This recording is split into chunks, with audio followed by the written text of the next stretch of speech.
क्या आप जानते हैं कि केवल 25 वर्ष की आयु में एक युवा आदिवासी नेता ने ब्रिटिश साम्राज्य की नींव हिला दी थी, जिस वीर ने जल, जंगल और जमीन के अधिकारों के लिए संघर्ष किया, जिसे आज भी धरती आबा के नाम से सम्मान दिया जाता है। 9 जून को पूरा देश उनके बलिदान को नमन करता है। आखिर कौन थे बिरसा मुंडा, जिन्हें भगवान बिरसा मुंडा के नाम से जाना जाता है, जिनकी क्रांति ने आदिवासी चेतना को नई पहचान दी थी? आइए जानते हैं इस महान स्वतंत्रता सेनानी के बारे में, इनकी आरंभिक शिक्षा के बारे में, ये कैसे इन्होंने ब्रिटिश साम्राज्य के खिलाफ एक नए आंदोलन की शुरुआत की थी, जिसे उलगुलान भी कहा जाता है, क्योंकि कई बार परीक्षा में उलगुलान पूछा भी गया है। इसके संदर्भ में जो भी महत्वपूर्ण तथ्य हैं, आज हम यहाँ चर्चा में शामिल करेंगे। ठीक है, आज 9 जून को प्रधानमंत्री नरेंद्र मोदी ने भगवान बिरसा मुंडा को याद करते हुए उनके शहीद दिवस पर उन्हें श्रद्धांजलि अर्पित की। इस वजह से यह खबर चर्चा में आ गई है। ध्यान रखिएगा, भगवान बिरसा मुंडा का जन्म 15 नवंबर 1875 को उलिहातू, झारखंड में हुआ था। वे आदिवासी समुदाय के महान नेता, समाज सुधारक और स्वतंत्रता सेनानी माने जाते हैं। ठीक है, ध्यान रखिएगा, मात्र 25 वर्ष की आयु में उनका निधन हो गया था। उन्होंने शोषणकारी जमींदारी व्यवस्था और ब्रिटिश शासन के खिलाफ उलगुलान, यानी जैसे महाविद्रोह के रूप में भी जाना जाता है, इसका नेतृत्व किया था। तो महत्वपूर्ण तथ्यों को समझने की कोशिश करते हैं। सबसे पहले हम जानते हैं भगवान बिरसा मुंडा के बारे में। ठीक है, बिरसा मुंडा एक आदिवासी नेता, धार्मिक सुधारक और स्वतंत्रता सेनानी थे। उन्होंने छोटा नागपुर क्षेत्र में ब्रिटिश औपनिवेशिक नीतियों के खिलाफ एक मजबूत प्रतिरोध का नेतृत्व किया था। उन्हें धरती आबा यानी पृथ्वी के पिता के रूप में भी जाना जाता है। उन्हें भूमि अधिकार, सामाजिक सुधार और आध्यात्मिक एकता के लिए आदिवासी समुदायों को संगठित करने हेतु याद किया जाता है। आदिवासी समुदायों के प्रमुख नेता के रूप में उन्हें जाना जाता है। बात करें उनके प्रारंभिक जीवन के बारे में, तो उनका जन्म 15 नवंबर 1875 को ओलिहातू, जिला खूंटी, झारखंड में एक गरीब मुंडा आदिवासी बटाईदार परिवार में हुआ था। बिरसा का प्रारंभिक नाम दाऊद मुंडा रखा गया था। ध्यान रखिएगा, क्योंकि उनके पिता ने अस्थायी रूप से ईसाई धर्म अपना लिया था। तो बिरसा मुंडा के संदर्भ में आगे कहा जाता है कि उन्होंने एक नए धर्म की बात कही, जिसे बिरसाइत धर्म कहा जाता है। लेकिन उससे पहले जो भी महत्वपूर्ण चीजें हुई, गुजरे उनके जीवन में, हम वो देखते हैं। ठीक है, शिक्षा की बात करें तो जर्मन मिशन स्कूल में शिक्षा प्राप्त करने के बाद बिरसा शुरू में ईसाई शिक्षाओं से प्रभावित हुए, लेकिन सांस्कृतिक अलगाव के कारण उन्हें अस्वीकार कर दिया। ठीक है, और वे वैष्णव धर्म से प्रभावित रहे हैं। ध्यान रखिएगा, उन्होंने लेकिन बाद में बिरसाइत धर्म की स्थापना की और उनके अनुयायी उन्हें भगवान के रूप में पूजते थे। उनके विश्वास और शिक्षाओं की बात करें तो उन्होंने सिंहबोगा यानी सूर्य देवता की पूजा के माध्यम से एकेश्वरवाद का प्रचार किया। इसके अलावा शराबखोरी, काला जादू, अंधविश्वास और जबरन श्रम, जिसे बेथ बेगानी कहा जाता है, इसकी उन्होंने कड़ी निंदा की। ध्यान रखिएगा, यानी इन सब चीजों के वो क्या थे, खिलाफ थे।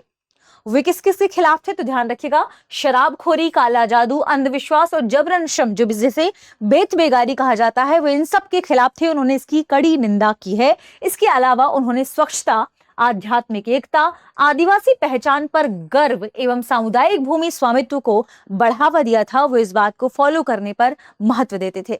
बात करें ब्रिटिश साम्राज्य के खिलाफ उन्होंने कैसे विरुद्ध किया, कैसे प्रतिरोध किया, ये भी ब्रिटिश शासन के विरुद्ध उनका प्रतिरोध। ब्रिटिश भूमि राजस्व नीतियों ने पारंपरिक खोटी कट्टी भूमि, अब आप पूछेंगे कि ये खोटी कट्टी भूमि जो प्रणाली है वह क्या है। खोटी कट्टी भूमि प्रणाली के अंतर्गत एक कबीले के भीतर सामूहिक भूमि स्वामित्व हुआ करता था। एक कबीले के भीतर सामूहिक रूप से भूमि पर स्वामित्व हुआ करता था और इसे ही कहा जाता था खोटी कट्टी भूमि प्रणाली। तो ब्रिटिश ने क्या किया, ब्रिटिश साम्राज्य में क्या हुआ कि ब्रिटिश भूमि राजस्व नीतियों ने इनकी जो पारंपरिक खोटी कट्टी भूमि प्रणाली थी उसको समाप्त कर दिया, जिससे जमींदारों और ठेकेदारों को सशक्त बनाया गया। वो वहां पर जमींदार और ठेकेदार क्या हो गए, सशक्त हो गए। उन्होंने आदिवासियों की भूमि पर कब्जा करना शुरू कर दिया। आदिवासी किसानों का वो शोषण करने लगे और बिरसा ने इन अन्यायों के विरुद्ध आदिवासी जनता को संगठित किया तथा उनके अधिकारों को पुनः प्राप्त करने के लिए अभियान भी चलाया। बाद में यह विद्रोह के रूप में आगे निकलता है, जिसे उल गुलान यानी महाविद्रोह भी कहा जाता है। तो आदिवासी समाज उन्हें धरती आबा के नाम से आज भी सम्मान देता है, ये ध्यान रखें। उल गुलान आंदोलन के बारे में समझते हैं। 1895 से 1900 के समय क्या हुआ ये जानते हैं।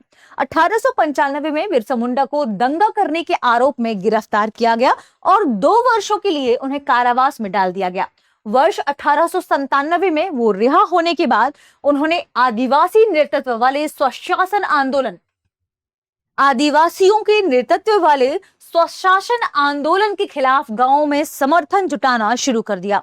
आदिवासियों को एकजुट करना शुरू कर दिया। उनके साथ गांव-गांव जाकर वो समर्थन जुटाने लगे, ठीक है। और वर्ष 1899 में उन्होंने उल गुलान महाकोलाहल या महाविद्रोह आंदोलन शुरू किया, जिसमें ब्रिटिश सत्ता का विरोध करने और बिरसा राज के रूप में ज्ञात एक स्वशासित आदिवासी राज्य की स्थापना को प्रोत्साहन देने के लिए गुरिल्ला युद्ध रणनीति शामिल थी। तो इसमें क्या मांग की गई थी? सबसे पहले कौन सी पद्धति अपनाई गई? तो गुरिल्ला युद्ध पद्धति अपनाई गई। गुरिल्ला युद्ध पद्धति आप जानते हैं, छुपकर वार करने वाली प्रवृत्ति जो होती है वह। दूसरा, ब्रिटिश सत्ता का विरोध करने के लिए और बिरसा राज्य के रूप में एक स्वशासित आदिवासी राज्य की स्थापना के लिए उन्होंने ऐसा किया था। तो उद्देश्य क्या था ये हमने जाना, प्रणाली क्या थी ये हमने जाना, और इसका परिणाम क्या निकलकर सामने आया? इसका परिणाम निकलकर सामने आया कि उन्हें फरवरी 1900 में पकड़ा गया और 9 जून 1900 को, फरवरी 1900 में ही पकड़ा गया और 9 जून 1900 को 25 वर्ष की आयु में रहस्यमयी परिस्थितियों में ब्रिटिश हिरासत में उनकी मृत्यु हो गई। यानी जब उनकी मृत्यु हुई वो उस समय ब्रिटिश हिरासत में ही मौजूद थे। और इसका आधिकारिक कारण क्या बताया गया? रहस्यमयी परिस्थितियों में उनकी मृत्यु हुई, लेकिन जो आधिकारिक रीजन बताया गया उनकी मृत्यु की वो था हैजा। बताया गया कि हैजा के कारण उनकी मृत्यु हो गई है, ठीक है। आगे समझते हैं कि और क्या हुआ, परिणाम स्वरूप क्या हुआ जब उनकी मृत्यु हुई। उसके बाद चूंकि उन्होंने महान आंदोलन चलाया था और इसके परिणाम स्वरूप छोटा नागपुर काश्तकारी अधिनियम 1908 पारित हुआ, जिसने जनजाति भूमि अधिकारों, जिसे खुटकट्टी भी हमने कहा था, उसको मान्यता प्रदान की और जो गैर जनजाति लोग थे, गैर जनजाति लोगों को भूमि हस्तांतरण पर प्रतिबंध लगाया गया और बेथ बेगारी यानी जबरन श्रम को समाप्त कर दिया गया। ये उनके परिणाम के रूप में निकलकर सामने आया, ठीक है। वर्ष 2021 को भारत सरकार ने 15 नवंबर को, जिस दिन उनका जन्म हुआ था, जिस दिन बिरसा मुंडा का जन्म हुआ था, इसको जनजाति गौरव दिवस के रूप में मनाना शुरू कर दिया। कब? वर्ष 2021 में। वर्ष 2021 में 15 नवंबर को उनके जन्म दिवस को ट्राइबल प्राइड डे मनाना शुरू कर दिया। जनजाति गौरव दिवस के रूप में इसे मनाना शुरू कर दिया। तो ये थे उनके पूरे जीवन की जो इंपॉर्टेंस, महत्वपूर्ण घटनाएं, और किस प्रकार से सवाल पूछा जा सकता है ये ध्यान रखिएगा। आगे बढ़ते हैं, प्रश्न देखते हैं। प्रश्न है, बिरसा मुंडा द्वारा शुरू किए गए उल गुलान आंदोलन की शुरुआत कब हुई थी? Option A 1885, option B 1890, option C 1899, option D 1905। इस प्रश्न का सही जवाब कमेंट सेक्शन में देना ना भूलें। मिलते हैं अगले वीडियो में, शुक्रिया। अब एग्जाम की तैयारी को और बेहतर करने के लिए हमारे चैनल को लाइक, शेयर और सब्सक्राइब करना ना भूलें।